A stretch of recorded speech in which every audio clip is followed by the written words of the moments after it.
Welcome all of you, and I'd like to call the governing board meeting with executive session of the Cartwright Elementary School District to order.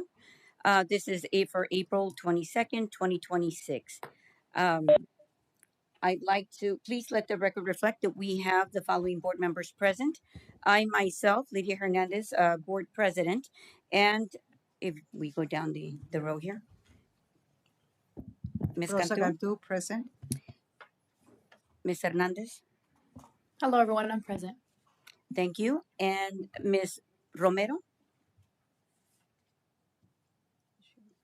Do we have somebody on the line? The attorney's on the line. Thank you. Um, please let the record reflect that Ms. Romero's not present. Ms. Garcia. Here. Thank you. And before I begin, I just want to announce for everyone's safety, we respectfully ask that no one approach the dais during the meeting, during the recess, or after the meeting adjourns. This includes walking past the podium. And I thank you for your adherence. Please join me in the Pledge of Allegiance. Today it's going to be led by Raul H. Castro Academy of Fine Arts.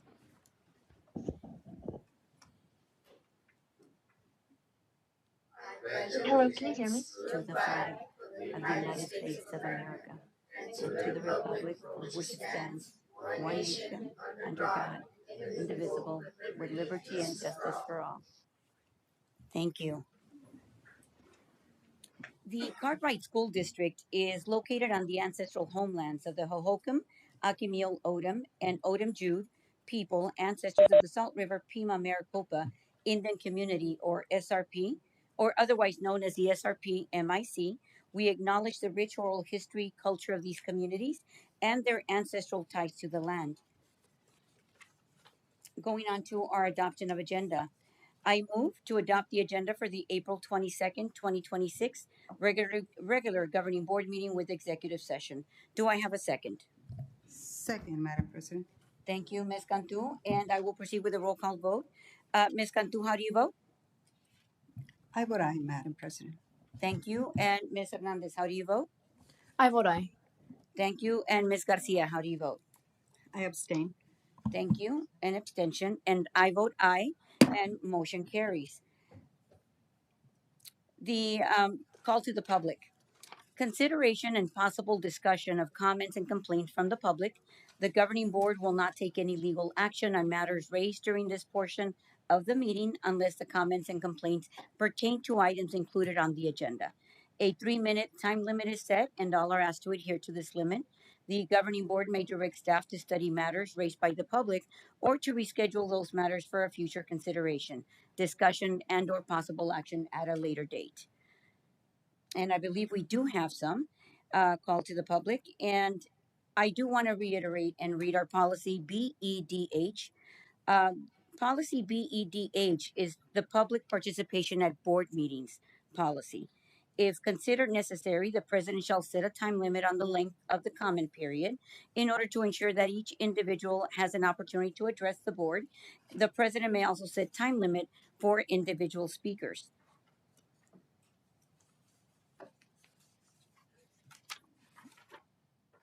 And I do believe I have concerns about the current state of the district finances and leadership.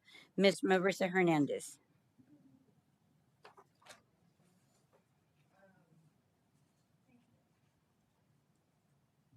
Oh, I'm sorry, I think I read it wrong. Representing Ms. Cecilia Moreno. Yes, ma'am. Okay, so it's one or the other, but I'm going to take I'm you going to as represent myself. Marissa then, too. Hernandez. Thank you. All right. All right. So this is actually going to be a joint statement between Cecilia Moreno and myself, Marissa Hernandez. I'm sure all of you are familiar with who I am. Hello. All right. So I'm a taxpayer, district resident, and concerned citizen. I continue to have questions. I continue to question the cost incurred by the district by having to pay 3 salaries to administrators placed on leave. Also, the consulting fees paid to Jacob Chavez and Zeke OJ.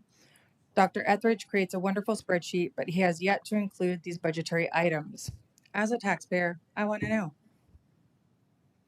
I ask, who decided that Dr. Madrono's contract would not be renewed and then posted as an open position? Last week's chart presented by Dr. Etheridge indicates that the community is at the top of the flow chart. In my experience with this illegitimate board, that has not been the case. The concerns from the community have not been taken into consideration, and at times they've just been shut down. As a business major and business high school teacher, I agree there's always waste in any entity that needs to be addressed, but it requires transparency by all parties and a methodical implementation. Unfortunately, this board continues its behind closed door shenanigans. The district will continue to pay a salary to acting superintendent Dr. Barantas, whose job was never posted and he was never vetted by other administrators, staff, or the community. It is the role of a legitimate board to inform the school community of various candidates that are being considered. Once again, this did not happen. It just didn't.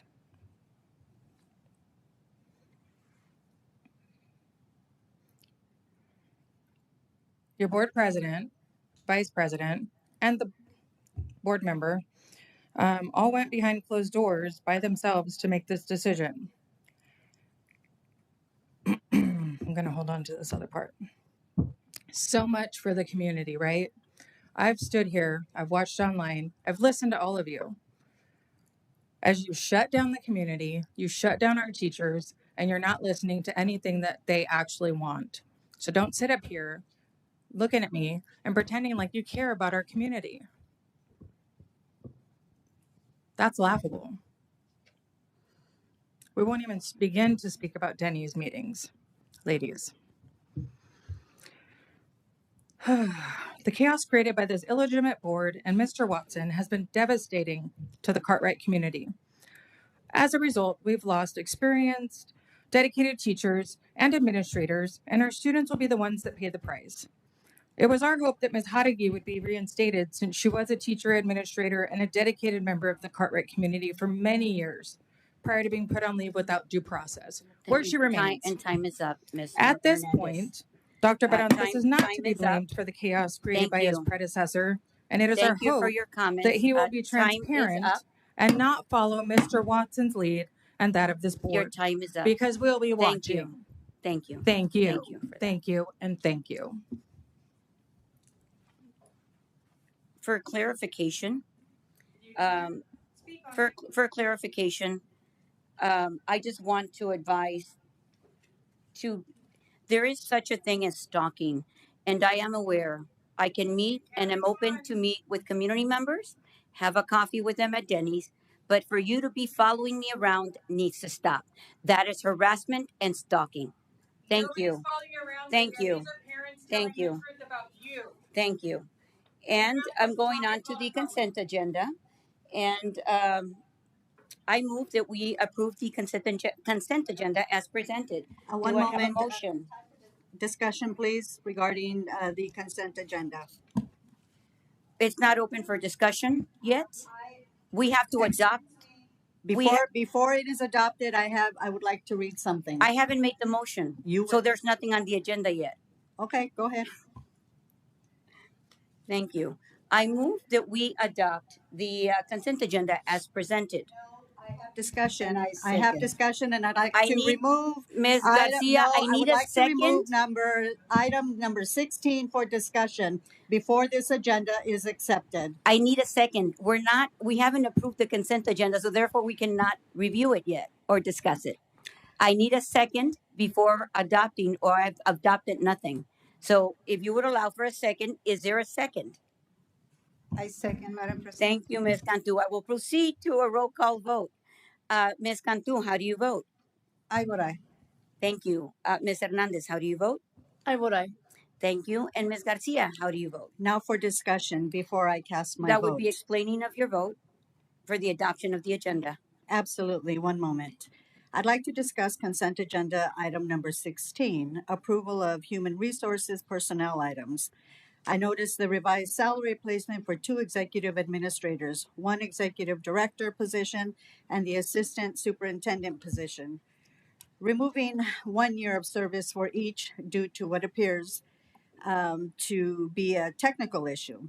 I then went back to the April 15th, 2026 board meeting agenda and reviewed placement for a new assistant superintendent.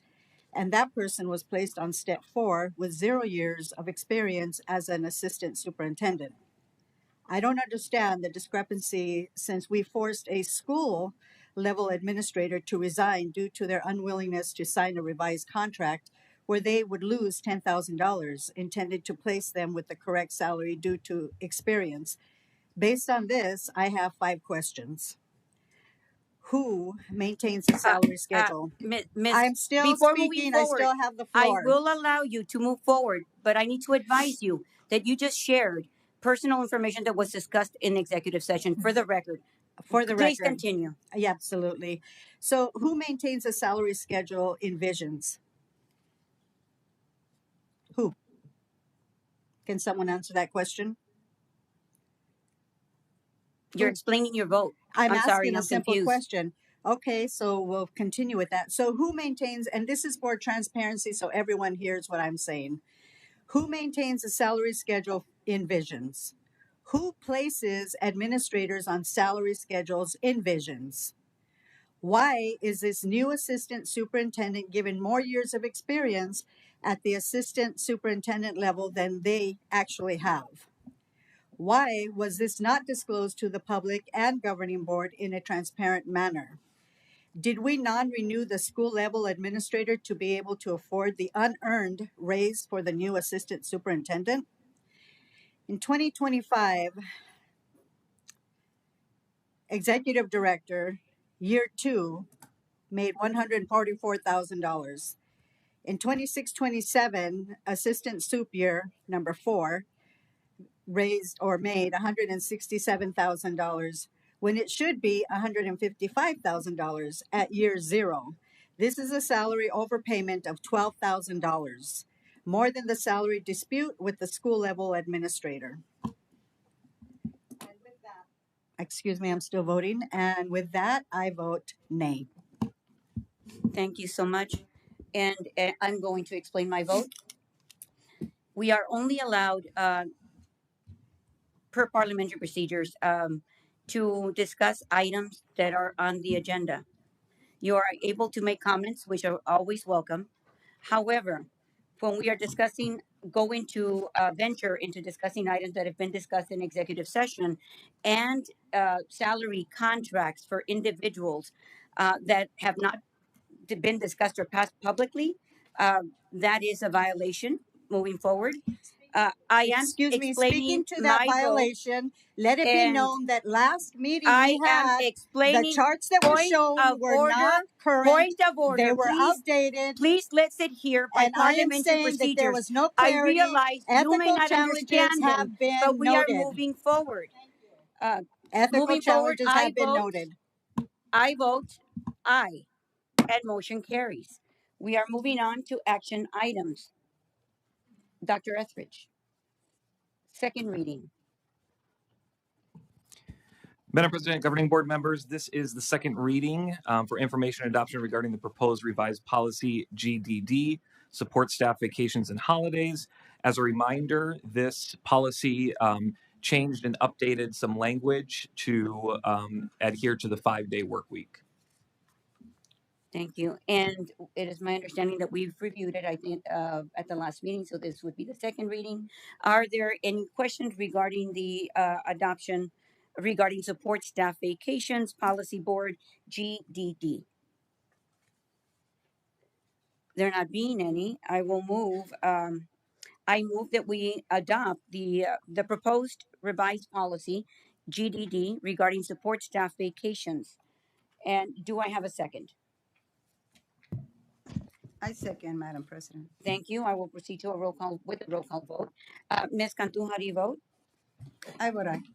Thank you. Ms. Hernandez, how do you vote? I vote aye. Thank you. And Ms. Garcia, how do you vote? Abstain. Thank you. An abstention. And I vote aye, and motion carries. Going on to action items. No, going on to G, report summary current events. Dr. Barrantes.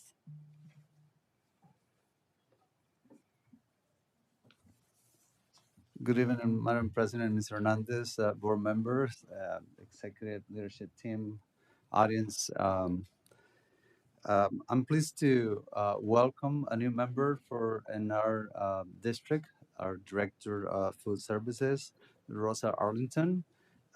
She will be this is what, second week already, or to third week already. See, time flies. So welcome to our team. We're looking forward. Definitely, food services are an important uh, department in our district, and very happy to have you here and welcome. Um, Regarding follow-up, it's a good segue to mention the we sent a survey to our parents thinking about summer. We received about 600 responses about food during the summer. Sounds like this was uh, uh, put it away, or they didn't do it in the last 2 or 3 years. So now we're coming back to provide food for our families during the summer. From those 600, about 400 and something, and some, they responded they would like to have the service back, and definitely want our community to, and anybody under 16 and go into those places to have breakfast and lunch. And I think our community will deserve to have that service back. We are in the process to defining those places, and somehow it needs to be convenient for the families too, and also make sure they is aligned with the summer programs that we have in place during this summer for them. So more information is coming, more in particular about those specific sites. But we want to welcome our community to know that there will be those places where they can go and have some breakfast and have some lunch during the summertime. Um, Also, we're gonna have a celebration for our retirees on April 30th from 5 to 7. We want to thank people who, in this case, the Teacher Association, give us some money, and other vendors, and it's gonna be an excited. We're sad for them to leave, but we want them to come back. We want those if had the opportunity in some way to come back to work in our district. Testing is over, the state assessments, and thank you to all administrators, all assistant principals too.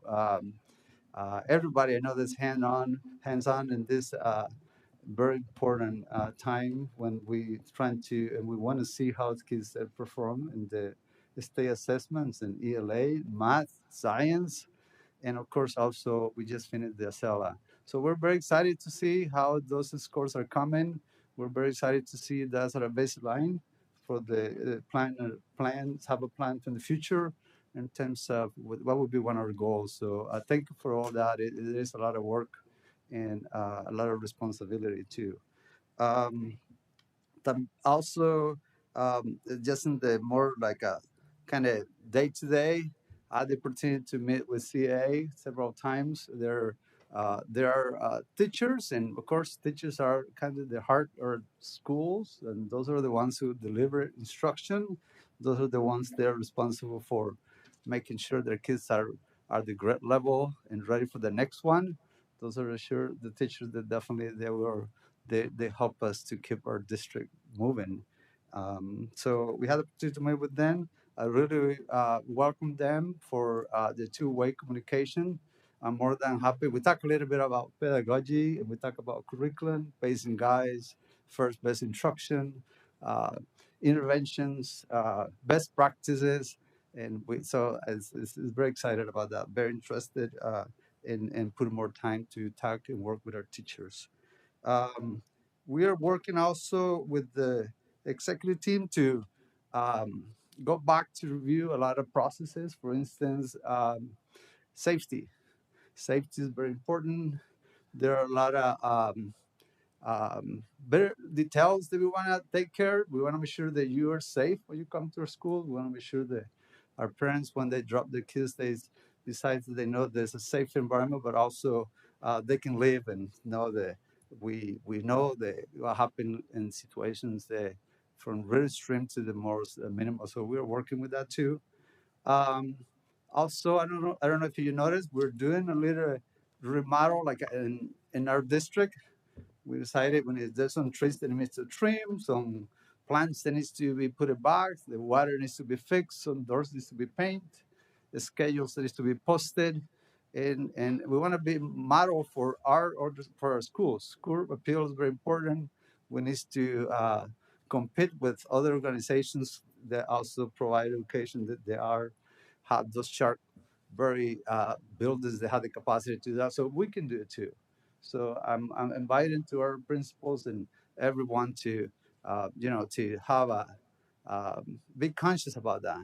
We want our parents to feel that this is a nice place to come and that looks clean and that looks ready for everybody to learn and you feel good about it. So we're working in that, and I appreciate our team that we're putting the efforts. Also, we're in the process to fix also the annex where it used to be my old office over there. That needs to be fixed. We're gonna fix that, and we're in the process to just cover that and make it, I don't know if this is the correct word, but decent. That is good to the eye, and then we wanna work on those two. Um, I attended to my first cafecito to Tomahawk. Thank you to um, Diane. That was great to talk to the families. And our message is, what can we do for them? What do they need? How we can get connected again? How we can get those kids back too? Because a lot of the kids are living in our families too. So it's a communication that we're gonna have. Of course, I went already to Estrella. I went to Sunset. Already went to Harris. I went to Gen F. Long and Castro also. And I know, of course, our A school holiday, so Holiday Park, correct? So just time to get used to again to all the daily basis. So, and finally, I'm very excited and very this is really good news. We just today was the deadline, I believe, for teachers' contracts. So we have about 91% of our teachers are coming back, and I truly want to thank them for trusting us and for coming back and for seeing towards the future. We wanna, and this made me very excited because we can do a lot of work together, and it's something that we want to wait and now to have knowing that a lot of teachers coming back. That's great. So we can definitely implement what we want to do, what is the best for kids. So thank you again for those warm welcoming messages, and very excited to be here. And that concludes my report. Thank you. Thank Y you, muchas Doctor. gracias. Muchas gracias. Thank you, Dr. Barrantes. I know that is certainly a mouthful, and you've been already present throughout the district. I know I've received some very good feedback, both from staff and parents. So at each site you were at, I think it's great. It's great that you hit the ground running. I didn't expect anything different, and thank you for your focus on the academic achievement and moving us forward. With that, you and I have discussed a lot of different individual items in and around that. So I'm looking forward to the work moving forward. Um, thank you. Are there any comments, Ms. Cantu? Yes, Madam President. Dr. Barrantes, obviously you know the district and you know how can we move forward, and always with the vision and of student achievement, which is this board priority. I thank you for coming into this organization despite the dysfunction that we live through our public meetings. It's not easy. It's not an easy decision, but we have to do it for the children and we have to move forward despite the situation. I commend you for taking that risk and giving your time uh, to Cartwright and to our community. They deserved it. Thank you. Thank you. Madam Ms. President, if I may. Hernandez? Thank you. Um, Mr. Barantes, thank you. I'm excited to hear to hear those facts, especially about the survey that hadn't been done in a while. If that's exciting for our community to have food provided there in the summer, that's going to be a big one. Super excited for that. And to hear 91% of our teachers came back, fantastic, absolutely fantastic. I see success for Cartwright in the near future. And so, thank you, Mr. Barantes. Thank you. Thank you, Ms. Hernandez. I have a question. Uh, So, Mr. Barantes, Ms. um, Garcia. so based on that figure, that percentage that you gave, was there a survey or how did you come to that percentage? Madam President, Mr. Hernandez, Ms. Garcia, executive team, audience, are you referring to the teachers coming back Yes, are or the you? parents? No, I'm referring to the teachers. You made reference to 91% or yeah, percent Yeah, of them are returning. So that based on their contracts or a survey? it is based on the contracts, Okay, based on the contracts. and what about administrators? Administrators, it is not due yet, so they have more time. But at this point, I'm not, I want to be correct about this. I don't have the number exactly because it's still waiting, but it looks promising. I'm very excited about it too. Okay, I appreciate that. What about an estimate, considering we've had several resignations? What does that number look like, and how does that affect, or how will it affect the administrators that we are losing? Mr. Hernandez, Mr. Garcia, audience, and our executive team. We are, as a matter of fact, and I'm very proud to say that we have a quite group of people who apply internally and externally for principals. And as a matter of fact, we're going to start ready. We're behind. I feel we're behind like almost a year or three. I mean, it's unbelievable that we need to move forward so quickly. But I would say that if we move very quickly, we're going to be okay. And I'm very excited about that. I appreciate that. So, based on the administrators who were non-renewed or non-renewed, how many of them have had to reapply for their current position? Mr. Hernandez, we're president, and Mr. Garcia. I don't have that information at this point. It's just in the process. Like I said, is in the system, so I don't have the information at this point. Okay, so I respect the fact that you are new, but still responsible. So, who would be overseeing that process to deliver that information that I just asked? Can I make sure, just for my understanding, you'd like to know if the how many of the persons that were were non-renewed are applying for a position? I believe that this definitely speaks to yes, but this also Okay. speaks to are we going to be ready? Are these administrators were they given the courtesy and respect to reapply for their same positions that were non-renewed? What do those numbers look like? Were they given priority? And I'm still not able to understand the rationale behind non-renewal and then having them reapply for the same position if that is something that they chose to do. And I just wanna intercept here. We did have this whole discussion at the last meeting, but I think we've got there's I'm confused as to the question. I need a clarification because we've got till May 15th to solidify contracts for that category.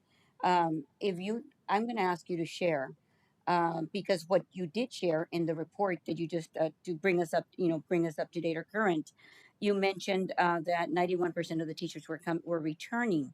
I know we've got some, not all positions have been posted, but I know that some, because I got some feedback from some folks that were wanting to ensure if they could apply. It's open to everybody, but it was, I want to make sure it's the assistant superintendent of administration and administrative principals.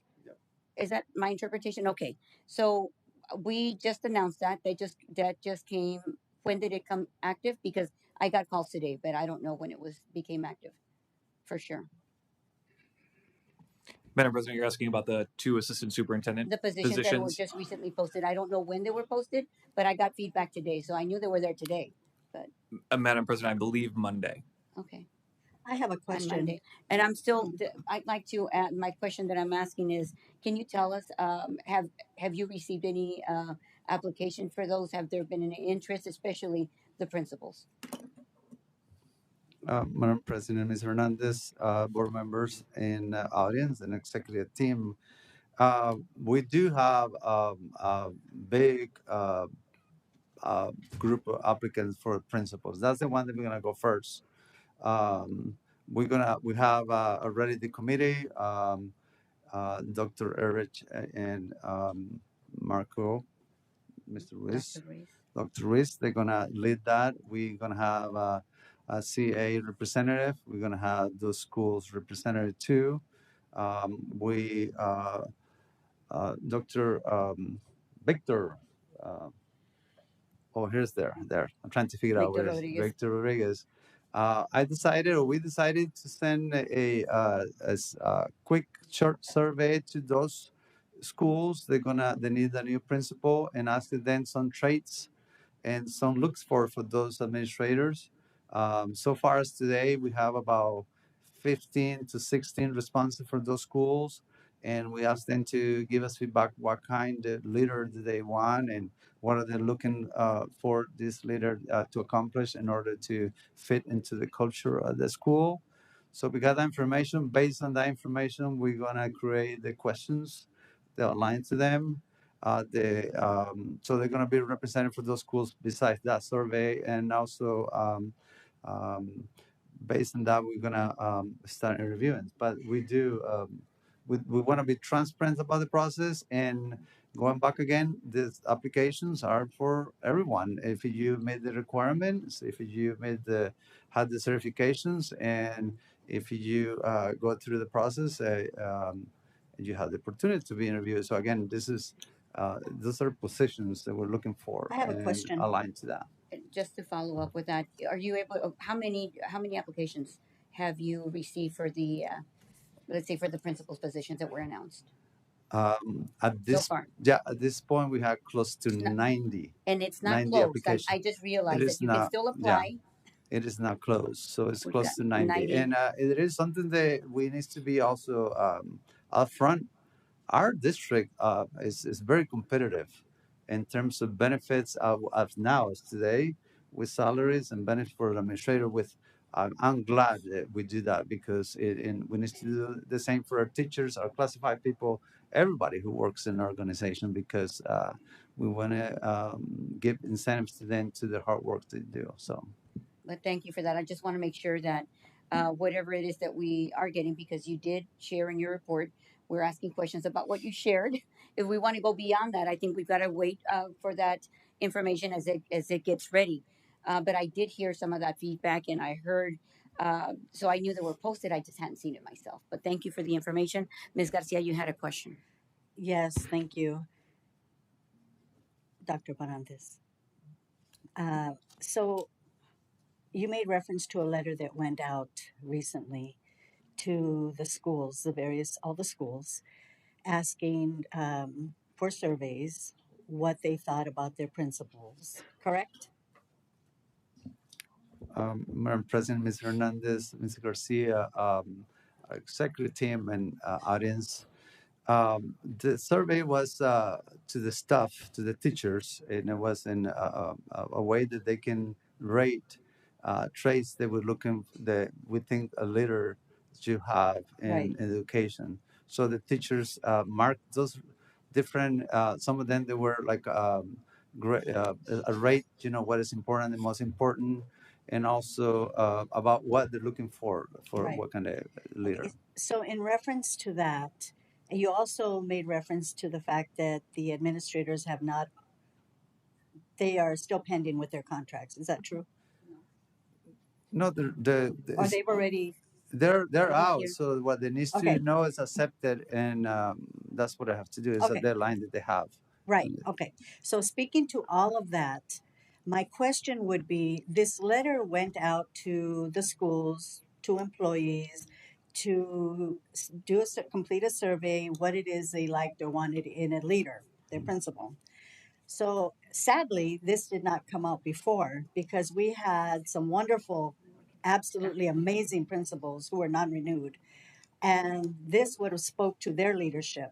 And I think just looking at, I'll use Patolni for example, looking at that school, almost an A school, it just confuses me to no end because there is no rationale why, for example, that principal was not renewed, but yet wasn't able to be a part of this survey to the employees, because I know for sure that the employees for that school absolutely love her. They recognize the wonderful things that she has accomplished in all the years that she's been serving. So I'm not Okay. sure why this survey was brought out late, and or will these principals, if they decide to come back and reapply, will they be given that consideration? Speaking to great leadership. Mr. Hernandez, board president, Mr. Garcia, and executive team and audience. The only thing that I can say is that I'm moving forward from now that I came, and how our team, we want to set up those guidelines and set up the participation of the stakeholders in this process. So that's how we're moving forward. And I want to just um, talk to everyone.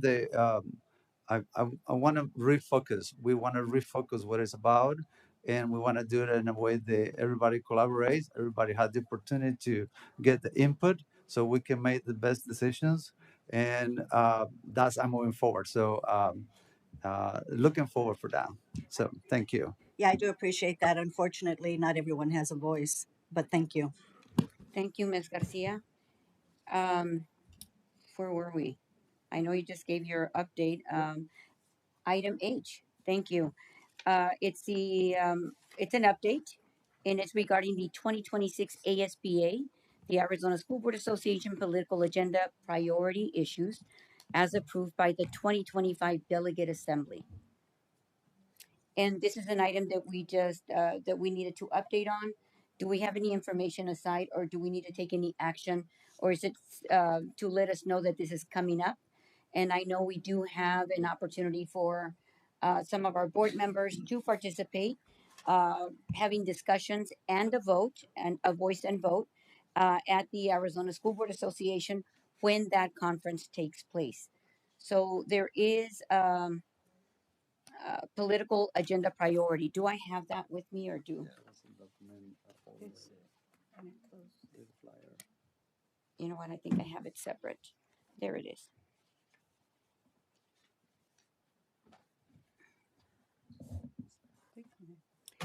So the I'm just gonna list off. I mean, it is a page full of agenda items that they will be. Thank you. Thank you for that. The 2026 political agenda priority issues, revisions as approved by the 2025 Delegate Assembly. And I believe, Ms. Cantu, you were there at this last law conference that took place in the fall. That's correct, Madam President. So some of the issues that I'm just gonna, it's a bullet point, so I could cover and share some of the topics to be discussed and voted on. Will be about maximizing state funding to provide competitive salaries to attract, recruit, and retain talented teachers and staff, increase the pipeline of certified teachers, increase the diversity of the teaching workforce, and fill difficult positions, including CTED instructors.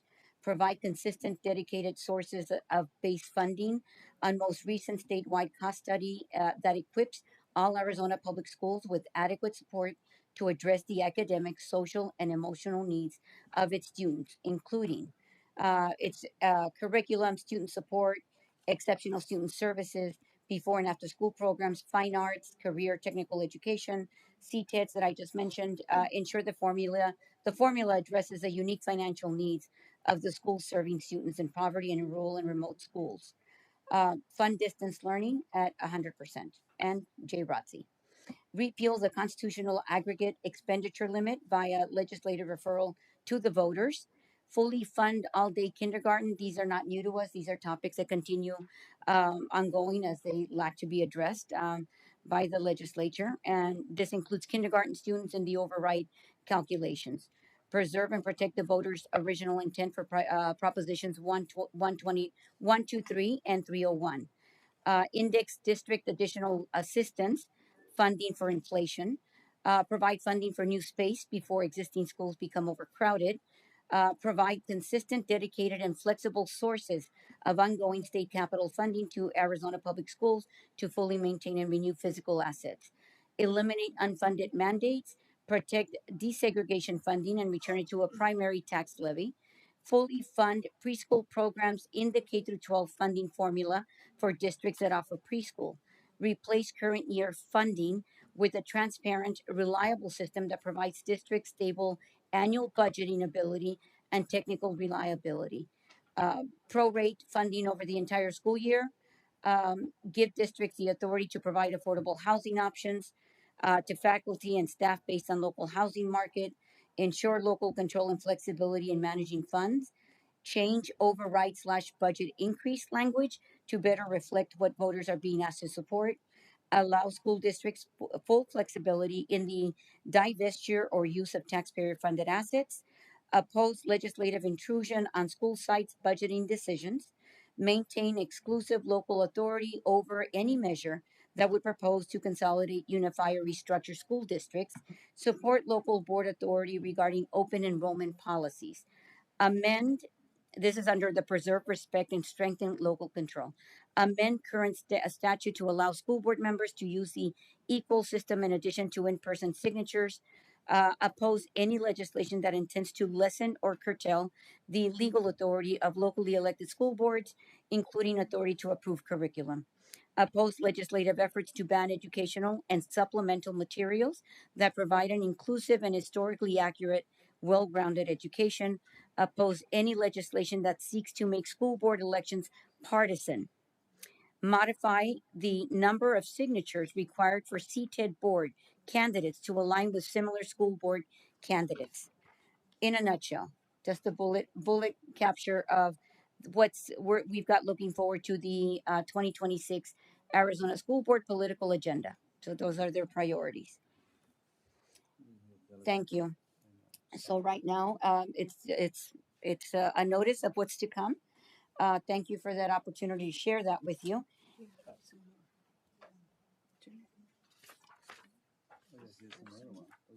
There were two. To be continued under the improve opportunities and outcomes for all students. As I mentioned before, these are not new. These are items that have been that continue to get addressed by different organizations. Specifically, this one is for the Arizona School Board Association. Under improve opportunities and outcomes for all students, increasing the compulsory attendance age from 16 to 18. Repeal, I know since I've been a delegate many years ago, and that's something that was still being addressed every year. Repeal and replace Prop 203 with research-based bilingual education. I'll add the rest of it for the folks that are watching. Reform English language learner models of instruction to increase integration of English learners and give schools flexibility and resources to administer them. Fully restore 9th and 12th grade CTED funding and allow them to serve students through age 21, regardless of graduation status. Support policy that recognizes, respects, and promotes teaching as a profession. Defend against efforts to limit free speech, oppose regulations, policies, and restrictions that overburden or penalize educators, and support staff as they educate and care for students. Redefine the role of purpose of standardized testing, support legislation and access to funding that would allow school districts to offer meals to all students free of charge. Support policy that protects school district employees and students from all types of discrimination. Require public accountability and transparency for taxpayer dollars spent on education. There's Arizona's rural and remote schools.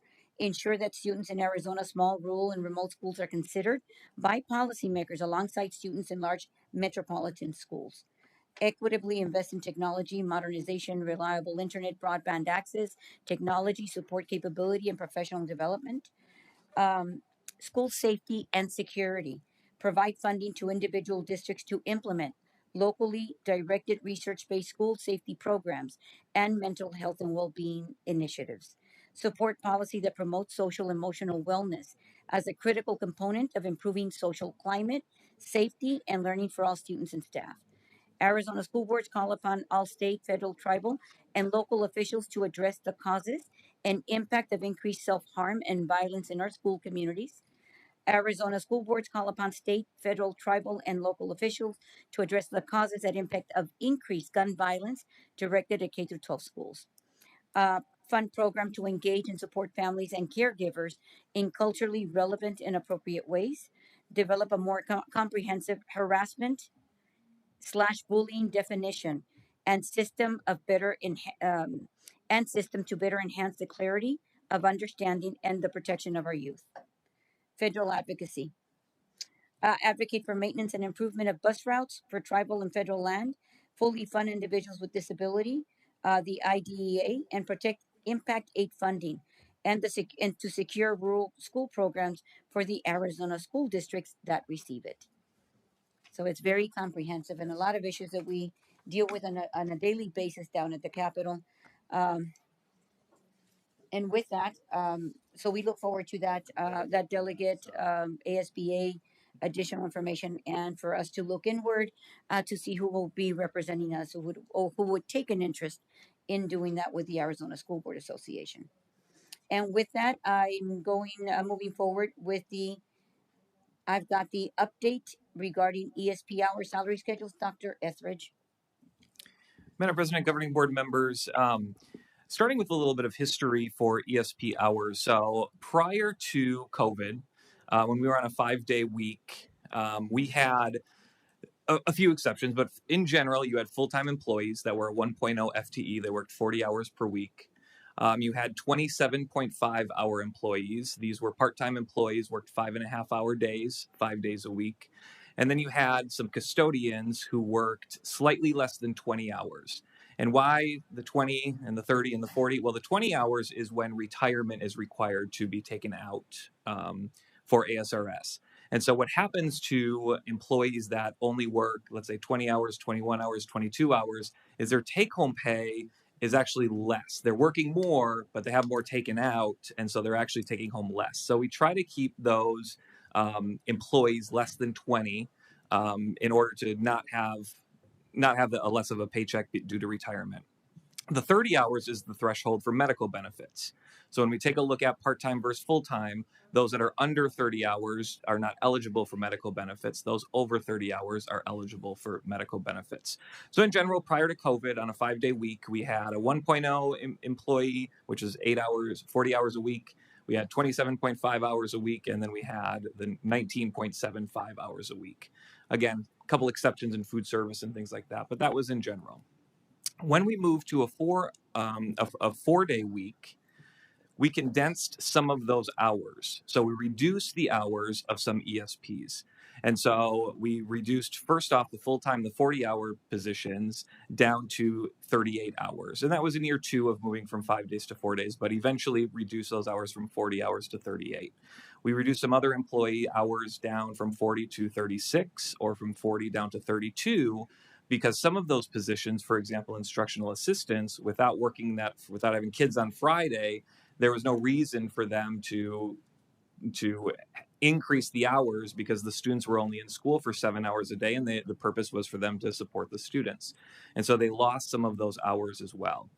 And so we went through, in order to ensure that in the move back to 5 days, we wanted to make sure that our ESPs also received back those hours that they had lost when we went from 5 to 4 hours.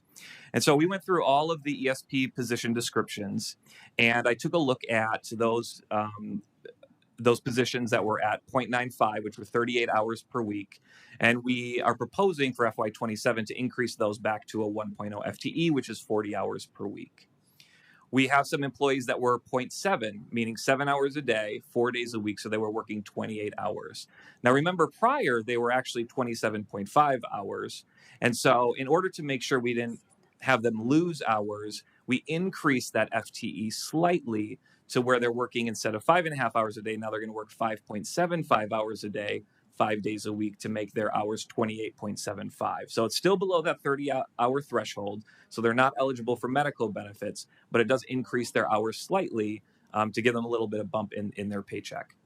There are some, custodians also, we kept them at the same hours. So they were working 5 hours a day, 4 days a week. They're actually now going to be working 4 hours a day, 5 days a week.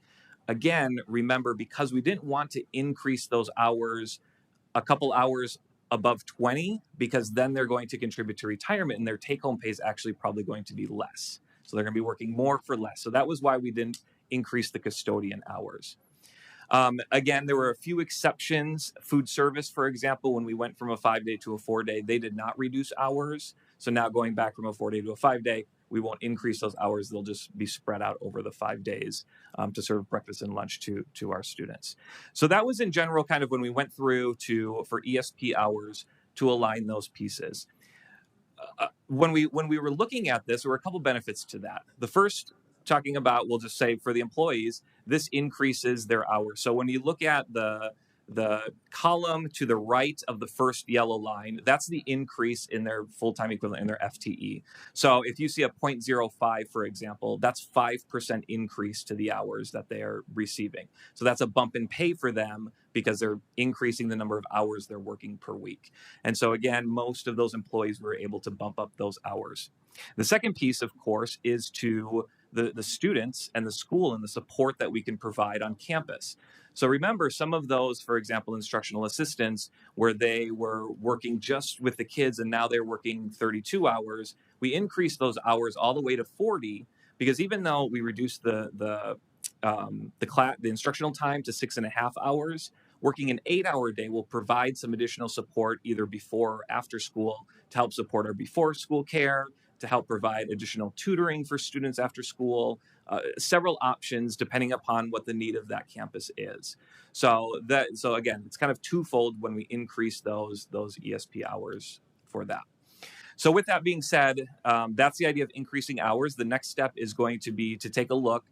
This increasing the hours would cost from M&O about $2.1 million or so, which again, we knew moving from 4 to 5 days, we had talked about that increase in cost. This is one of them, is moving the ESP. In fact, that's the majority of the amount moving from the 4 to the 5 day. It's a little bit in electricity costs, a little bit in transportation costs, but the majority is providing that additional funding to these ESP positions to help support the students at the school site. But the next step is going to be to take a look now with that number, taking a look at our student enrollment, being conservative, understanding that we're continuing to decline in enrollment. And although we have demographic studies and some historical data to use to help predict student enrollment, there's still a couple things up in the air. We still have a federal administration that is for our demographic that impacts them and where they stay, and sometimes afraid to come to school and those types of things. So those could impact our numbers as well. So the next 3 board meetings actually are my favorite topics, the budget. So May 6th is going to be the revision, the final revision for this year's budget. And then the 2 June meetings are the proposed and adopted budget for FY27. So we'll take a look at how this impacts the budget, take a look at what amount we have available to see if we can even provide maybe even a bump in the salary schedules for ESPs. And again, just trying to keep in mind and be cognizant of our enrollment. That could maybe look like even providing a smaller bump in the salary schedule. But if the students show up that we hope they will, then maybe we can provide an additional maybe one-time stipend or something like that to our employees as well. So that's another option that we look at. But that's the idea with the increasing of the hours. We just wanted to bring that as kind of an update. And then the next board meeting will bring the actual salary schedules and the work calendars and the ESP intents that will reflect these hours for approval. I'm happy to answer any questions. Thank you so much, Dr. Etheridge. I believe we do have some questions. Did you have something? Just, Madam Dr. President, Barrantes? just to Madam President, board members, and executive leadership and audience. I asked Dr. Edrich to, in the previous meeting, to know what this meant for our classified people, most of them, and what that means for the schools. So pretty much what it is our classified people, they're going to have extra hours. So that means they can make a little bit more on their salaries.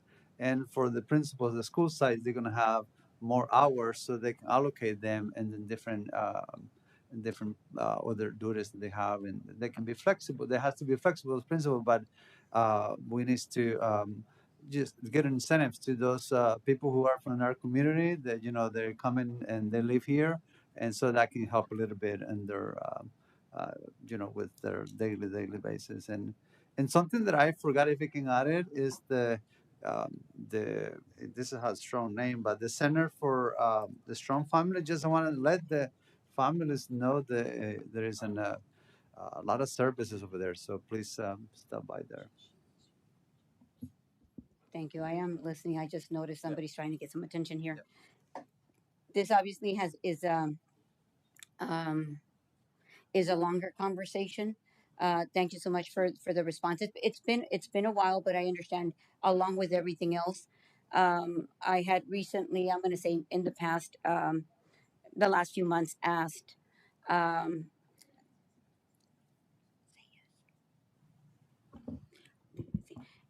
Yes. had asked that we do a study session. So I'm looking forward to that because as this becomes more solid, thank you so much for that due diligence because for the several years every time around the budget discussions and personnel matters, we've promised to take care of our classified staff. I know we've offered an increase of inflation where we've been able to, um, but we had an extensive conversation the last meeting of how we arrived at having to reassess our entire district, um, align. The positions, avoid duplication of positions as, and I'm just going to to do a bullet point on it as a background. During the SR funding era, we had funding and we were able to produce different more positions. I'll say for resources. Um, but we're not in that position anymore, and that funding we no longer have. So we're not able to sustain the same amount of positions especially at district level, but throughout the district. So we've had to reassess, streamline, and identify key positions that'll help that are aligned with our board priorities. That being academic achievement, um, the parental engagement component, and that customer service. Just being respectful and inclusive of our parents because they are the product, that entrust their kids to our district, to our hands. Now, been asking the question as to what could possibly be done during times where we are unsure of the continued number of decline in enrollment, um, and that impacts every other uh, conversation that we've had under that. That impacts everything, especially the sustainability. But being mindful that our classified staff has not been left behind, that we are doing, conducting research, really honing in on our assessments, and as what you just shared is exactly what we're looking for. And so I look forward to that finished product to see what we are going to be able to concretely offer. It'll be something. It's just I'm looking forward to that. And thank you so much for your work. Thank you for your leadership on that. I know it. I know we've begun that conversation with Dr. Barrantes. Thank you for your support of that and pushing for that conversation as of this first week. It can be done. Si se puede. Thank you. Ms. Cantu, I know you had Madam President, board members, executive team, Dr. Etheridge. Question for you.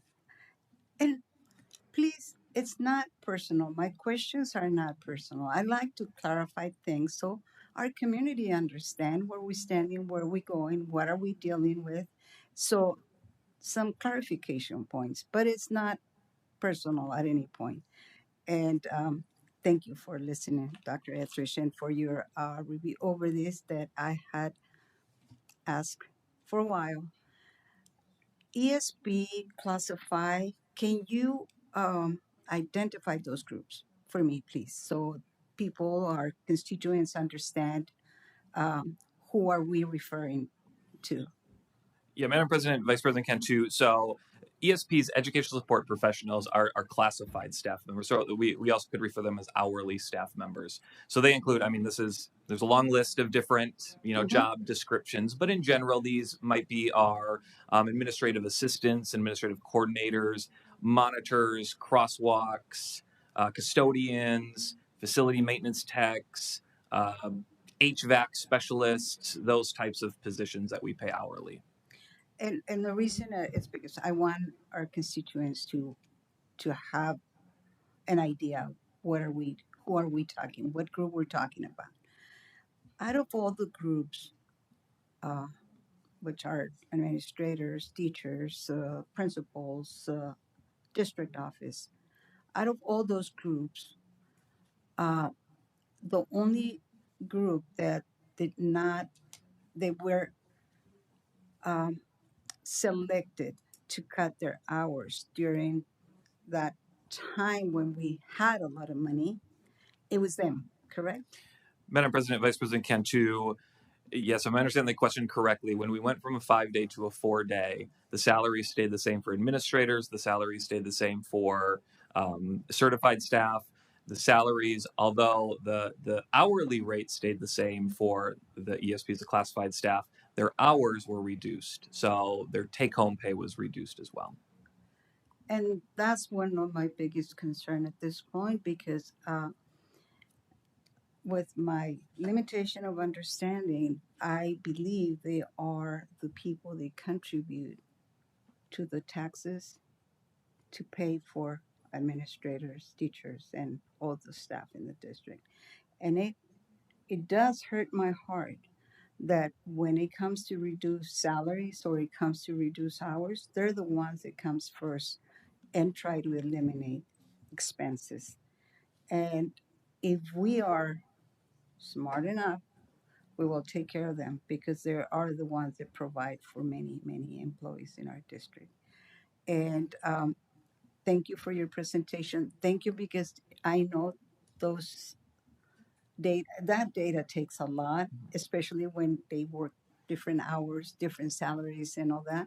But I really appreciate that you took the time to look into that, because that was important to me and to this board as well. Thank you, Thank Dr. you. Etheridge. Thank you, Dr. Barrantes. Thank you, Madam President.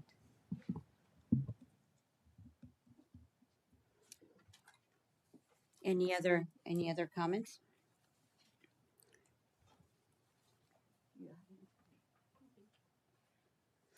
And moving on to an update on my agenda, I've got the National School Board Association NSBA conference held on April 10th through the 12th. And I believe, Ms. Hernandez, is that the one that you attended? Would you like to share with us an update as to tell us about it? Thank you. Thank you, Madam President. Members of the board, executive team, those in the audience and those watching, I am proud to bring back my feedback. The workshops, where to even start? I've met so many different types of, different levels of what brings up a board, a school district. I was able to collaborate and engage at the workshops with my table. I mean, we're talking all over the country. This was absolutely, I will always remember this. So I have 2 workshops. I want to start off with 2 workshops that caught my attention that I learned the most. So I have my notes here. One of them was called Ready, Set, and Govern. I took some pictures. I want to make sure. And so just learning Robert's rules, parliamentary procedures, and how a board conducts a successful meeting.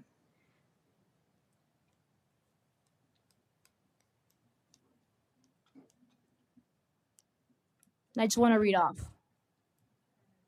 1, clear focus on the board's work, productive participation by individual members, effective leadership by the presiding officer, well understood rules of order, legal compliance, mutually supportive relationships with the superintendent, democratic, orderly, and constructive public participation connected to student achievement. Now, they even did a role play, which I found really interesting and very helpful. We talked about how the board up here at the dais, board members were able to share what they found more successful when it came down to even placements of everyone. That was really interesting on how we have conversations, right? Because it's mentioned before, we have no power out of this boardroom. The only power that we have is when we're united and be able to have discussions. And so that was really, really moving. This room was packed. And so alongside that, right, handling motions, how to make a motion, I move that. That was really cool. How to use my voice, in the ways that it's supposed to be here at the dais. Let's see. Just the procedures and the rules of a meeting, right? Now, the second was district's approaches to restorative practices. And so that may be, modeling. For me, what we spoke about at this workshop was, modeling respectful behavior, establishing clear expectations, implementing restorative practices, teach and reinforce empathy. And the reason this stuck out to me was I feel that, and all this comes about too, we all have this vision, right? Which is for the success of this district, for the success of this community, and having that ground point for us, as board members, executive team, as everyone present, everybody who cares, right? The success of this district and having respect for one another. Sometimes we're not always going to agree. And it's quite funny, a lot of the board members who spoke, you kind of sometimes feel like, am I the only one? And it made me feel like, no, there's we have a lot of districts all over the country that are going through hard times in different ways. And so anyhow, all having that same vision and of the success of a district. And so collaborating with respect with one another. We're not always going to agree, but the respect matters. And at the end of the day, we not only have our families watching us, we have our children watching us. And so we are, quite frankly, those leaders. And so we have to act in accordance. And so that really stuck out to me. Now, interestingly enough, right after this workshop, we had a presentation done in front of everybody, like kind of the gathering of everyone, right?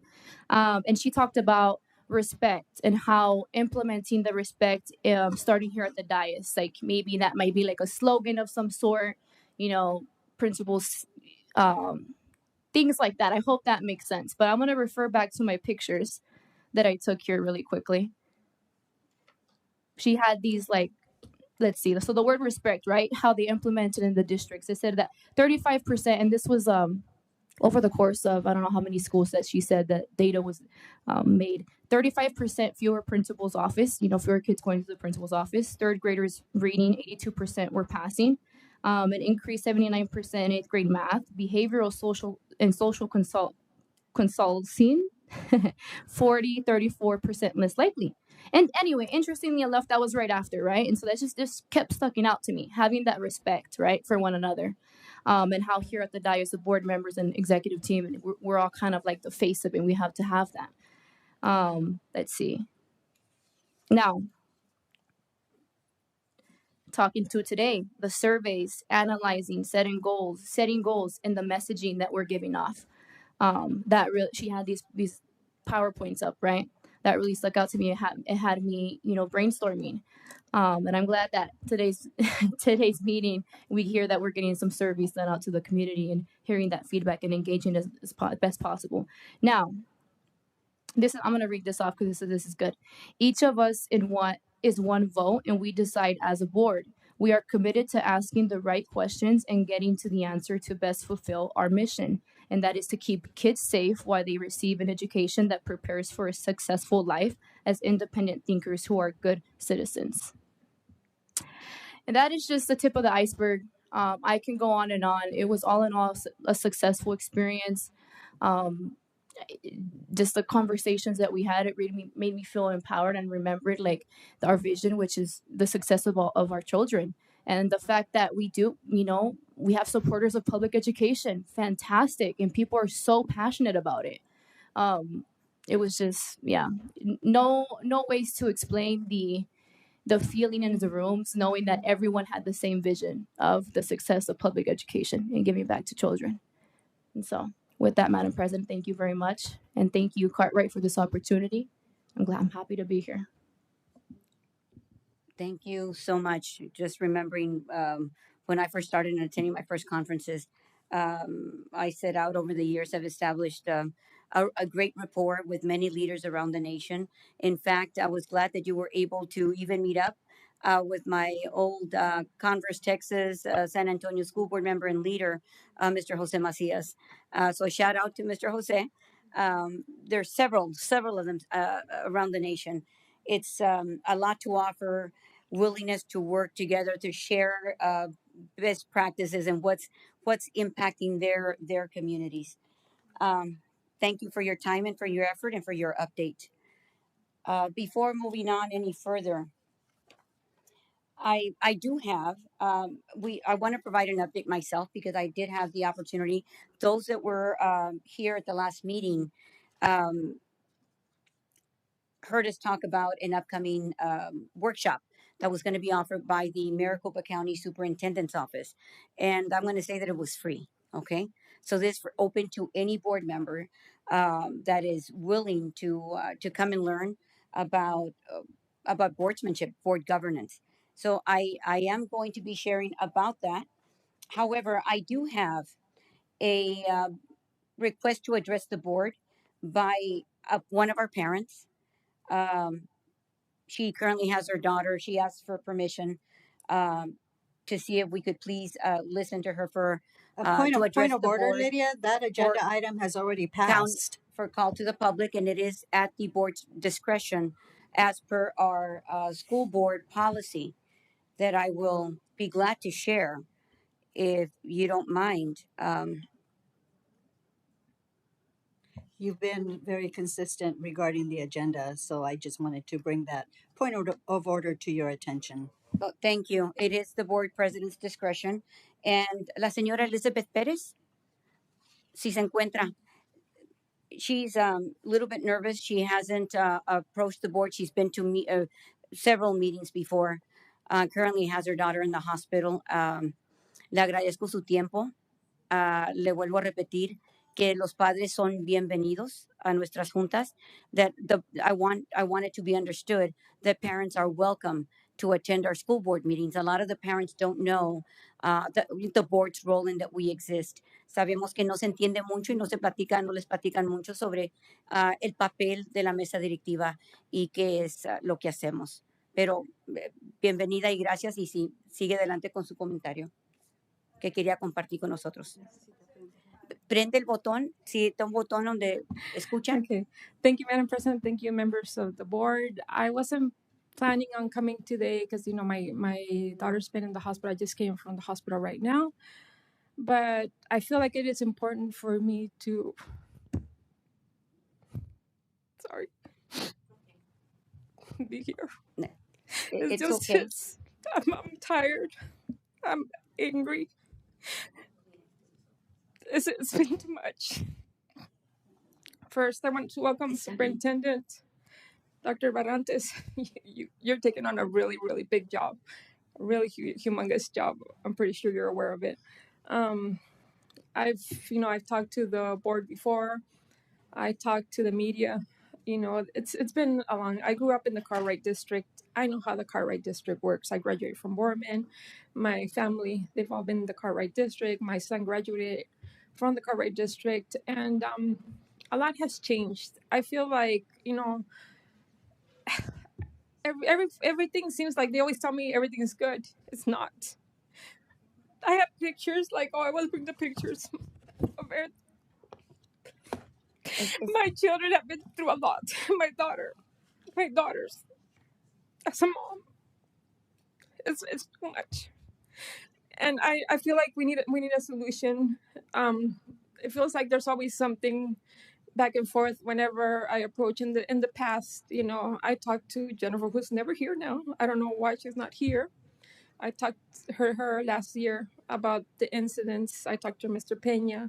Oh, I'm sorry. You mean Ms. Jennifer Romero? Yes, Okay. and she will call me on the phone, but we never resolved anything, and it was never resolved. If it wasn't for this beautiful principal right here, Mrs. G, I would not be here in Cartwright, because it's always me and her. It's not me two right here.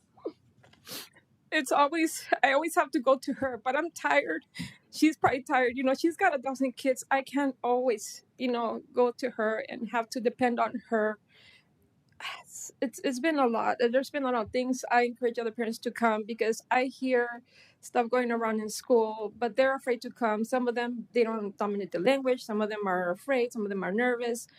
And it's always, I go to all the cafecitos. I always listen to a Born on YouTube, but something needs to change. My kids are, they're special. They're autistic level 2. I tried for an IEP, but since they do academically, they do really well, so we have, an IEP in place, which, I talked to the counselor in the beginning. I said, I really need it to be taken seriously and not as a suggestion. So I feel like there's a lot of miscommunication every time something happens, and I talk. It's a lot of pointing fingers back and forth. It always goes back and forth. My daughter, last year we had a car accident because we got hit by drunk drivers. So our car rolled over. My daughter's up in the hospital because of the headaches that they've been having because of the concussion, the things from the accident. And so they have certain things that they have to follow at the school, because of pain medication and all this stuff, because we don't want them to end up in the hospital. Last month, my daughter had a fall when I went to the vice principal and asked him, what if there was somebody that could let me know how serious it was. They could please let me know. But my daughter informed me that there was only one monitor on the playground that day, because they usually have 2 for all 4th grade classes, and that day there was only one because she wasn't there.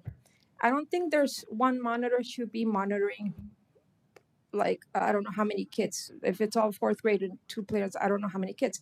So I approached the vice principal. He told me there isn't a budget to hire more people to monitor the school. So I've been trying to find solutions, like what can be done if they don't have the budget. So, I talked to some of the volunteers. They said if they get a message, they're willing to do it. I talked to some teachers. They said they're willing to step in, if it for 30 minutes, 30 minutes. But I still feel like not enough is being done. I'm not sure what's going on. I'm not sure if it has something to do with budget. I don't know why my daughter ended up in the hospital this time. She has rescue medication that if her headaches get too high, she's supposed to be sent to the nurse's office, and she's supposed to get the medication. So we've been trying to work out that. This time, unfortunately, she wasn't sent on time, which made her end up in the hospital, which I've been dealing with that. She ended up for 3 days in the hospital, and it's been going back and forth. So I don't always want to bug the principal about this situation. Thankfully, I talked to her. We had a meeting yesterday. We talked about it, and we scheduled a meeting tomorrow as well. But I feel like it shouldn't just be her. It's always her. It's always her, and she has 1,000 kids. I can't be, telling her every single time, my child, this happened to my child, or my child needs this, my child needs that. And it's not just me, it's a lot of parents. I don't know why they're not here, because I believe they should be here. I can only advocate for my children. And I'm not sure if you guys have a solution. I'm not sure if it's something, I don't know what can be done. I feel like something needs to be done. Something needs to change. There's a lot of bullying last year. I have pictures, with my kids. And like, again, I said, if it wasn't for Mrs. G, I probably wouldn't be here. Because even some of the teachers, they're being disrespected. The discipline that I grew up with does no longer exist in school. I'm not sure what the disciplinary actions, if they can change. I just want a solution, basically. I don't want to have to worry about my children going to school and ending up in the hospital. I don't want, Mrs. G, to want to do something and not have the budget available. I don't want, people pointing fingers at each other. You know, I need a solution. I need to know that my children are going to be safe, that they're going to be taken care of, that their needs are going to be met, especially when it comes to their medical forms. I don't want to worry that something worse can happen and my child might not make it home. Thank you. Thank you for coming to address that. We're going to make sure that the superintendent and staff follow up with you. I know it's not the first time that you've come forward, and I know that there's that you've addressed this addressed it at your site, Yeah. and are following up because you didn't feel that you had gotten a Yeah. solution. I have another thing I want to address here, and I want to do it in front of all the board members because there's always rumors going around. Has any of the board members here present, have I ever gone to Denny's with any of you? I've been hearing something about Denny's, like that we meet at Denny's. Have I with any of you guys at Denny's? No, No. they might have had it wrong. Yeah, Food so City. I don't know why somebody was saying that I was eating at Denny's, and I'm like, I've only addressed, you know, school issues. So I just want to make that clear. Because there's a rumor going around saying that, you know, that I've been talking and meeting at Denny's. I've never gone to Denny's with any of you guys. Or I've never even met any other than the cafecitos that I've seen you guys or here or at the events that they have at school. So I just wanted to make that clear. Thank you. Food City, but yeah, thank you. I have a comment, and I know we're not supposed to comment, but I'm sorry to hear that. But speaking to your safety concerns, this board has been addressing safety concerns and has stated that we are practicing various measures for safety. But I agree with you. How can you trust that your children, and that's inclusive, will be safe on a daily basis if we as a district are not providing safety measures? And I know that you also mentioned the budget, and that is also a concern, Ms. Garcia, are you especially when money is being placed in other or making a places and comment paying to other the public people. Yeah, where discussion? money can be allocated. It's okay. It's a violation as well. So once again, yeah, stop muting me, Lydia. Stop muting me, please. Yeah, once again, we hear you, and that your There is no concern is muting going valid. on. Yes, But thank you you. do. Just point of Thank order. you. Point of order. Discúlpanos, es que no podemos comentar tocante lo que acabas de decir. Podemos aclarar. We are able to clarify what we don't understand, or to ensure that we take your comments and instruct the superintendent and staff to address your concerns. So thank you so much for that. Thank you. And it was there was something about along those lines, but I'm gonna mention. Just thank you for having the courage. Gracias por And thank you venir for letting me hablar. speak. Thank you. I appreciate it. Ms. Castro, Gracias. Gracias por venir. thank you. And moving forward, going on to an update regarding the Maricopa County School Board Handbook for board members. Although I've gone to many over the years and understand the reasoning and rationale behind parliamentary procedures, having the role between the superintendent, the board president, the role between the board president and its members. Um, several maybe measures that I could cover, but I'm going to focus on what I walked away with. In fact, I captured a video regarding. We're going to be inviting a presenter that presented regarding budget talks, and I'm going to share a little bit of that excerpt for you because it was perfect timing when we began the conversation on budget talks. Um, they quickly delved into the rationale behind why do we have budget talks, the alignment to the board priorities, academic achievement. They touched and addressed the SR funding. This is not new. This is something that many districts took advantage of because the funding was available. So it was just just so resonated with me. I felt like I walked in for something that was designed. Coming out of the meeting where we had this extensive information conversation about why we had to assess, realign to our board goals, which is academic achievement, the decline in enrollment, etc., all the issues that come at boards with implications. But I just wanted to mention just a few. The big focus was about academic achievement and board policies, aligning board policies to help staff um, deal with the issues that are impacting school districts regarding that. And one of the methods was the community engagement, responsible engagement beyond elections. They mentioned that building support for students is an ongoing effort, not just something to focus on during bond or override elections. Board members can play a key role in fostering engagement. Responsible social media use. Board members must use social media responsibly, recognizing their obligations as district representatives. Personal accounts can influence public perception of the district, maintaining a thoughtful and strategic approach to all public communication. If it's about the board, it's a public record, even on your personal cell phone. Um, they talked about taking negative critical discussions offline and, when appropriate, direct the conversations to the superintendent.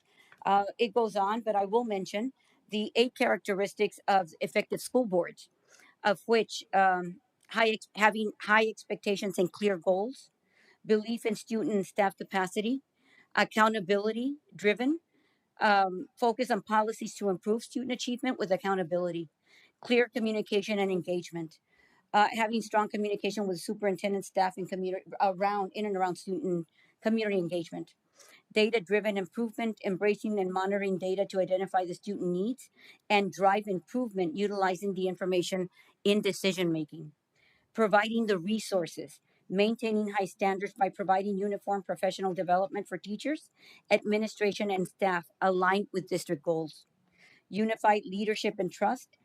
Having a shared vision between the board and the superintendent, and a trusting collaborative relationship, commitment to board growth, participation in a team development and training, work study sessions, professional development workshops, and I could go on.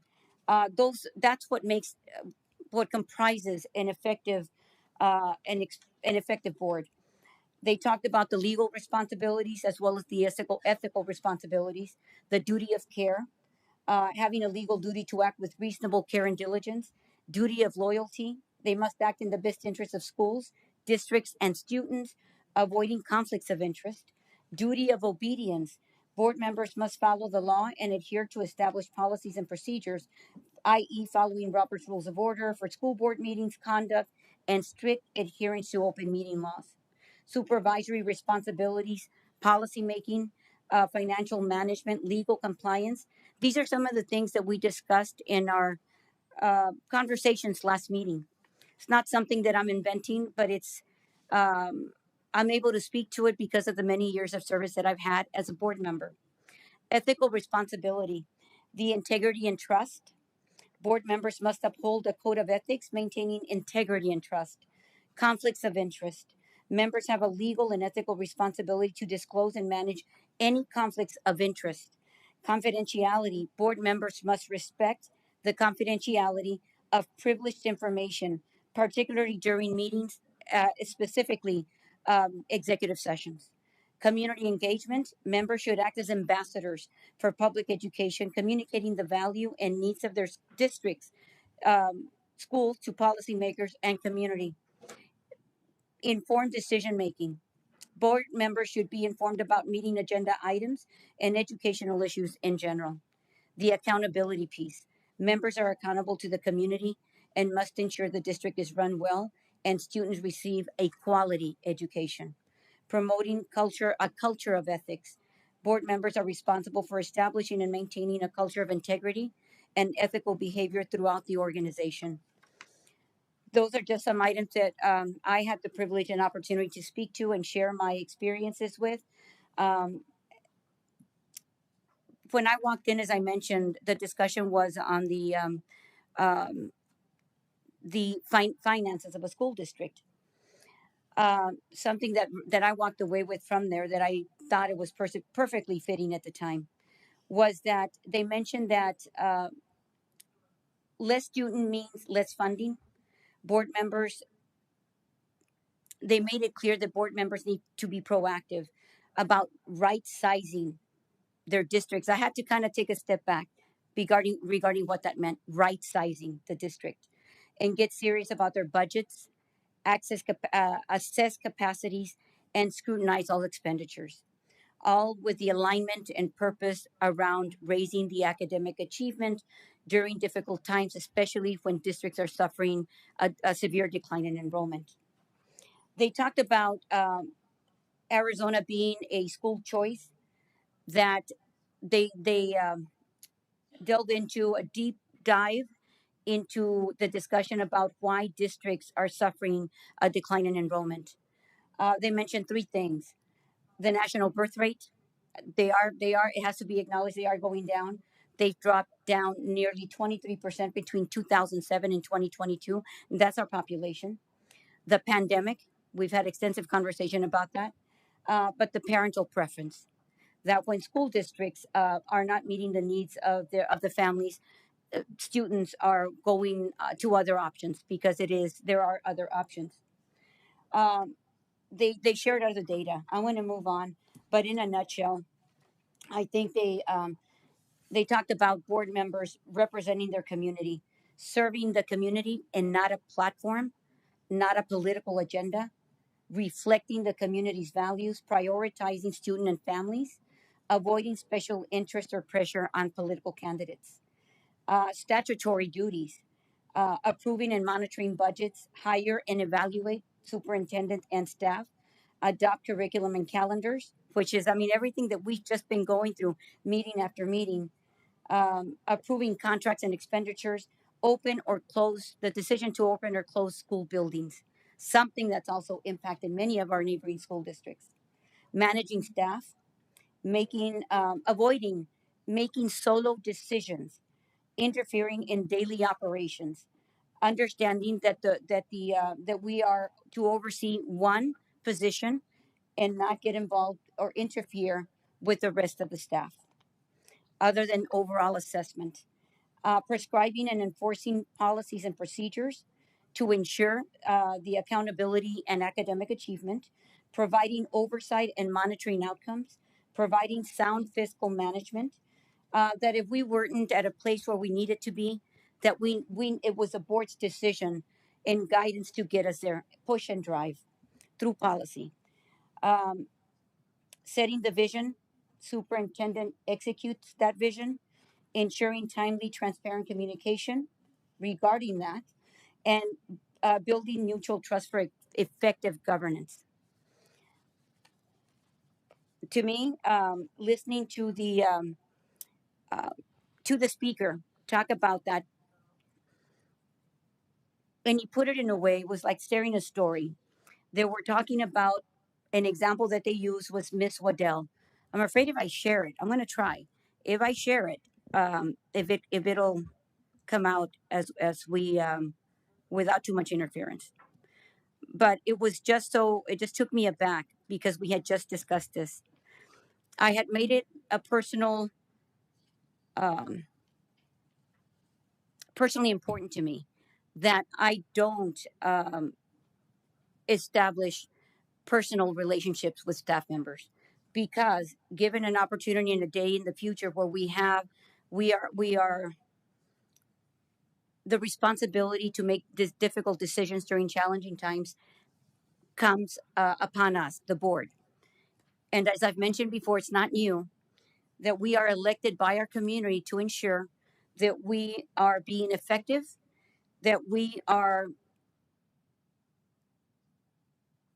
offering a quality education, and that the end product and goal is that kids are able to achieve their best potential, and that's in academic achievement.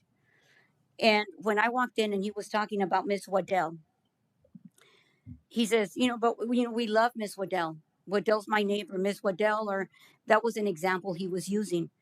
And the speaker, I'm trying to open it. The speaker, and I'm not able to.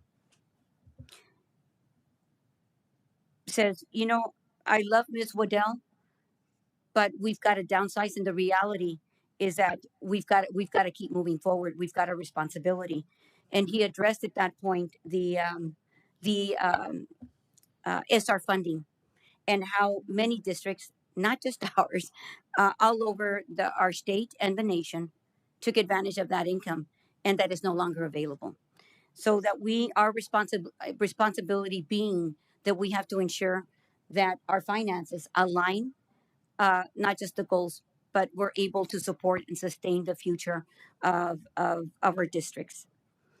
I am looking for that. You say that, Lydia, but there's been so much money, taxpayer money, that has been gi- given I had a to friend. other We hired friends. employees that still have no Miss Garcia, please justification of allow. receiving that funding. This is this So what is you're this is contradicting my yourself. my board update. That's fine, Point but of you are order. contradicting If we could yourself. please adhere to that, allow the speaker that was seen. I mean that obviously is an expert in his area. Share and conclude with something that resonated with me because I took the time to go and attend Some of a these training. values you don't practice, so that's Miss concerning. Garcia, if you will allow further what I'd like to share, it's important to that point. Hiring friends.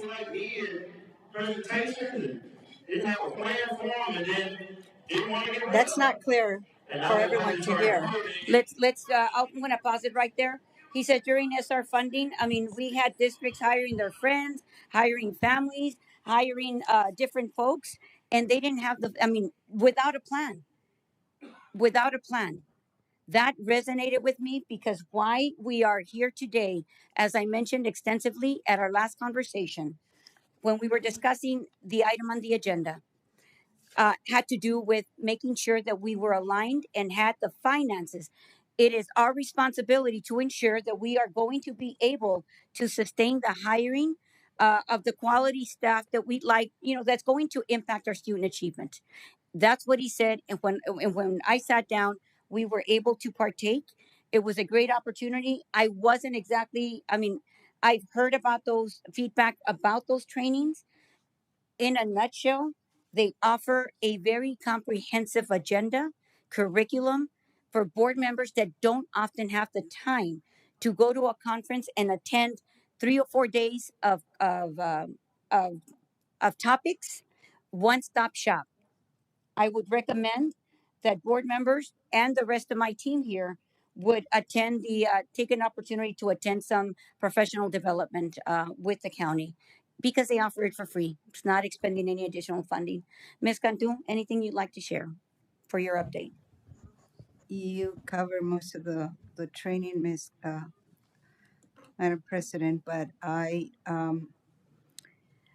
we within those topics we cover the special education policy to purpose leading your district into a AI era, protecting every child, a smart, strong path to safety, the primary protectors, open meeting law, which I had the opportunity to talk to the attorney, uh, and I mentioned that I was from Cartwright. He said I'm very familiar with Cartwright, so if we have any questions for him, he did open meeting law session, which it was really interesting, and school finance, which is the gentleman that you were trying to for them to listen.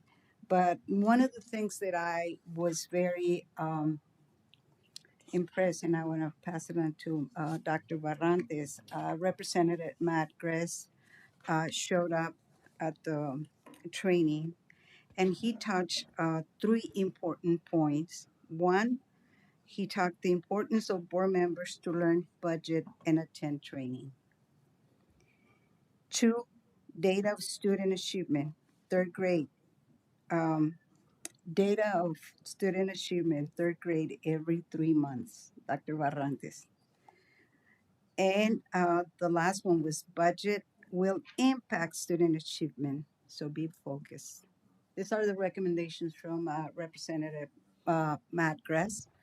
which I believe he runs the education committee at the That's true. city. Representative Gress represents. Well, he's the chair of our Arizona House of Representatives Education Committee. So thank you, Madam President. You cover more of the training. We both attended. And this is my second training. I had already been to the first one, and I would like to see like he's suggesting, and we all know that training is important. So we will not be having this kind of uncomfortable conversations because I don't get my way. And Thank unethical you. practices. Thank you. Please include that. Thank you. And I think the best takeaway, best is the conversations that you have with one another and other board members. So we walked away with a lot more, I think I'm going to say allies, because at every conversation that we have, you have the opportunity to engage with others. It was just a great opportunity. I've got new folks that I hadn't met that are having also challenges. That was great. But moving on, I do have the next item. Dr. Ruiz, I know, Ms. Cantu, you made a recommendation at the last meeting to go back to our art display. Thank you. And good evening, Superintendent Barrantes, Madam President Hernandez, governing board members, and Cartwright community. We'd like to take a moment to highlight the student art displays for the month of April here in the district office, showcasing the creativity and talent of our students across multiple schools and grade levels. This includes the displays inside of this boardroom, as well as the hallway display cases just outside of these doors. The first three-dimensional display is titled Storytellers. It is from Raul H. Castro Academy of Fine Arts, 7th and 8th grade students. The art teacher is Carrie Kersey. Our two-dimensional display here in this room are self-portraits, agamographs from Cartwright Elementary School, 5th grade and 6th grade students. The art teacher is Anna Hield. Another 2D display here in this room titled Characters and Worlds from Super Mario Brothers. That is from Heatherbury Elementary, includes artwork from kindergarten, 3rd and 6th grades. The art teacher is Gabriela Angulo. And our last 2D display, Jean-Michael Basquet, a 2D display again from Starlight Park Elementary School, kindergarten through 6th grades. The art teacher is Valeria Ortega. So thank you to our teachers for the wonderful work that they've done in guiding our student artists. Thank you, Dr. Ruiz, for that, and thank you, Ms. Cantu. Madam President, Mr. Reese, I have many opportunities to attend art museums in New York with my grandchildren, with my son, with my family, and it always go back to my son and his art class at Harris many years ago, and he loved his art teacher. Not long ago, we kind of cleaned his room, and we found pieces of art that. So I sent him a picture. I said, "You still want to keep this one?" And he said, "No, Mom, thank you." But why is that important for our children? Because art, it's a way to communicate. Art, it's a language. And when they're not able to express feelings, they're not able to express their moods, they put it in art. And it's beautiful. So paying attention to those pieces, important pieces to our children, is how we learn about their personalities, about their feelings. And that's the reason I want them to be included in, again, and acknowledged, because it's important for them. It should be important for us. Thank you, Dr. Reese. Thank you, Ms. Cantu. And moving on to number 6, we've got the request for future agenda items as information discussion at a future governing board meeting. Ms. Cantu, do you have the? We'll provide you with the the background and context of the individual that was able to provide that funding training. And I don't have the name; it's escaping me. But the one whose video I wanted to share,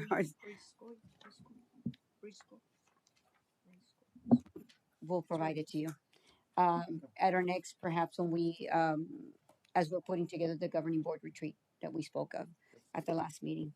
Madam Thank you, President, Ms. Cantu. the reason we I believe it's important because um, he's dynamic. It's so important. Funny. It's- He does it in a and way. also we've been asked about budget. We've been asked so many questions about it that are essential for our community to understand as well. So I would love for the community and for everybody to see um, from a more, how do you say, from what I understand, it's we're biased and we take sides when it comes to budget. It's not. We have to be realistic. So I want somebody from outside to come and tell how we manage the money in the district because people come and tell us that we are stealing money on our face, that we are taking the money from the community without basis. So I wanted to ask those questions to somebody that will come and clarify for everybody how is it that we can have access to that.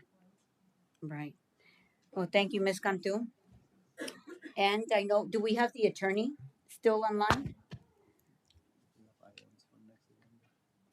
Are we Just finished that one. asking for Yeah. future agenda items? Because I do have a request.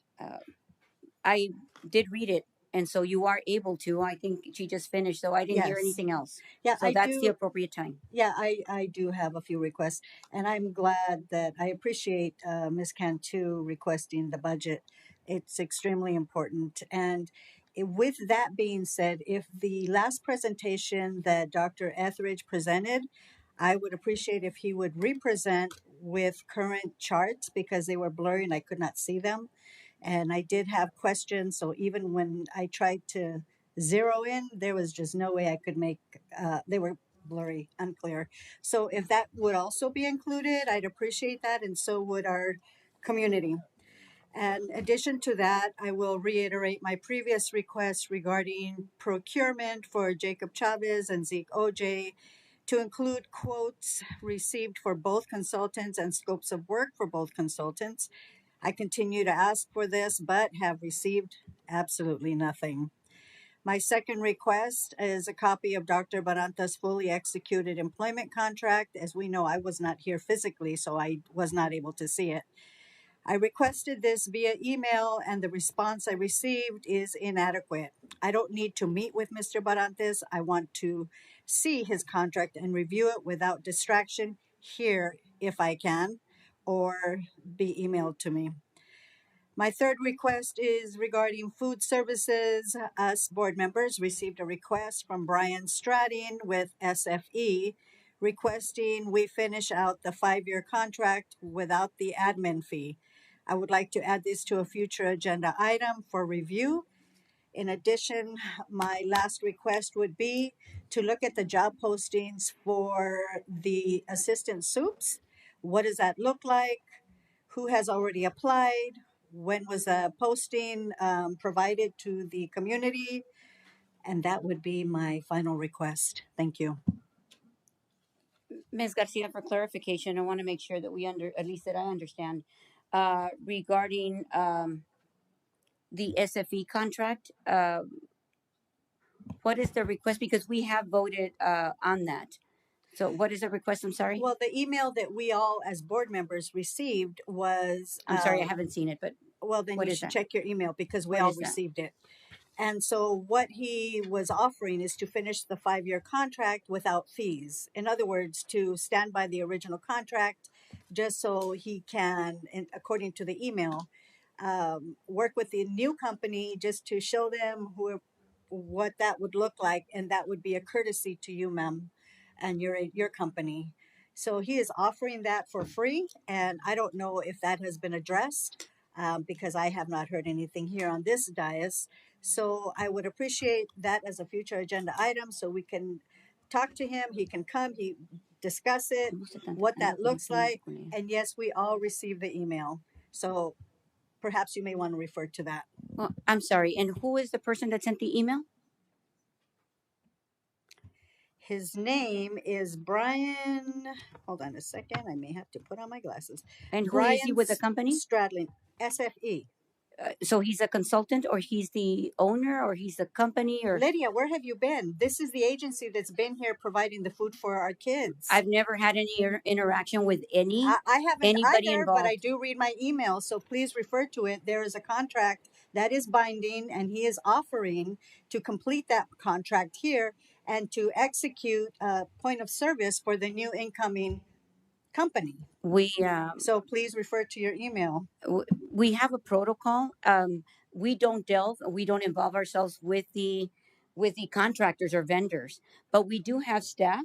And if I could please direct the appropriate staff to look into that, because as board members, we have no, at least we should not have any involvement with vendors or the deciding of such a contract. That's For clarification, I Yes. have zero contact with this gentleman. I am Okay. referring to the email that I received, and as board members, we all received the same email. We were all blind copied. Perhaps it was yeah, so something that I'm not going to involve myself with, but I am directing the appropriate staff that I'm Which is hoping the good. staff got it, because they're the ones that are need to get it. Or you can go ahead and forward that email, or I can. Marco, I mean, I don't know who's going to be able to reach out to this individual.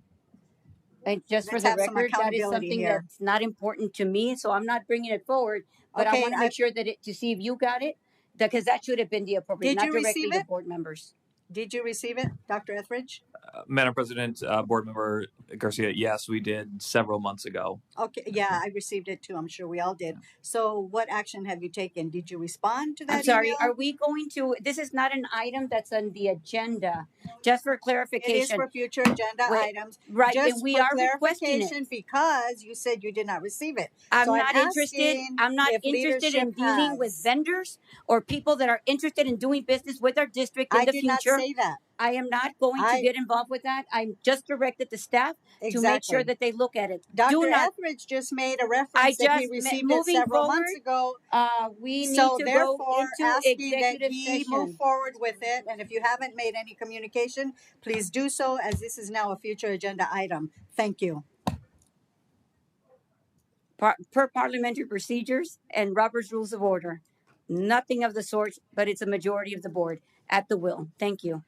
Moving forward, resumption. We're going to executive Lydia, you do session. not follow values. I move that we go into executive session. The governing board may vote to go into executive session, which will not be open to the public pursuant to ARS 38 43103 A3 and A4 for the purpose of receiving legal advice from the attorney for the public body and discussion of a proposed settlement agreement regarding due process complaint, case number 26C DP 086 ADE. Do I have a second? I second, Madam President. Thank you, Ms. Cantu. I will proceed to a roll call vote. Ms. Cantu, how do you vote? I vote aye. Thank you. Ms. Hernandez, how do you vote? I vote aye. Thank you, Ms. Hernandez. Ms. Garcia, how do you vote? Abstain. Thank you.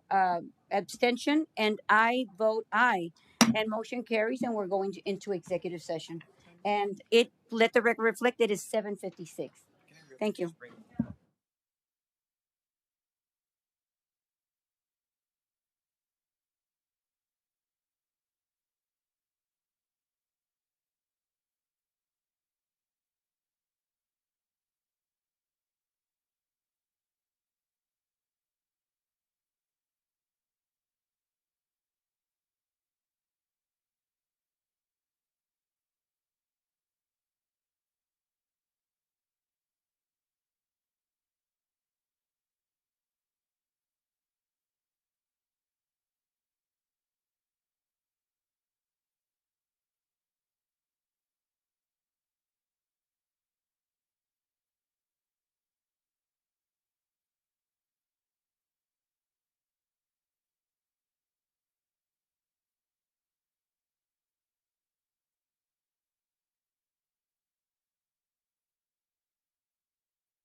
Let the record reflect that it is 8:32, and we are resuming our regular governing board meeting.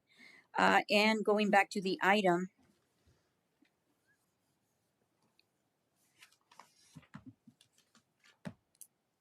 number 2, the discussion and possible action on the proposed settlement agreement of the due process complaint.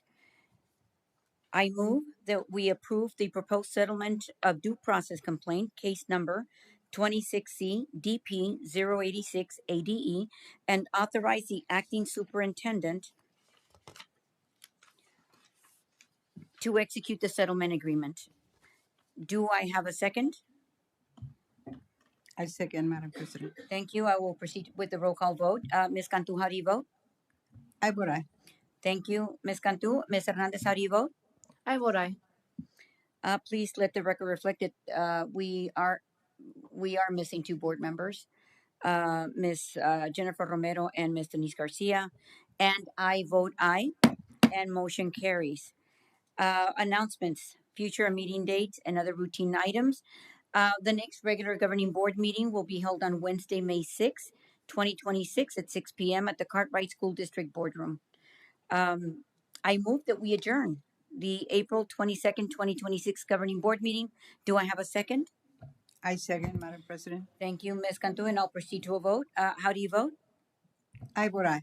Thank you, Ms. Hernandez. How do you vote? I vote aye. Thank you, and I vote aye, and motion carries. Thank you. The time is 8:34. Thank you.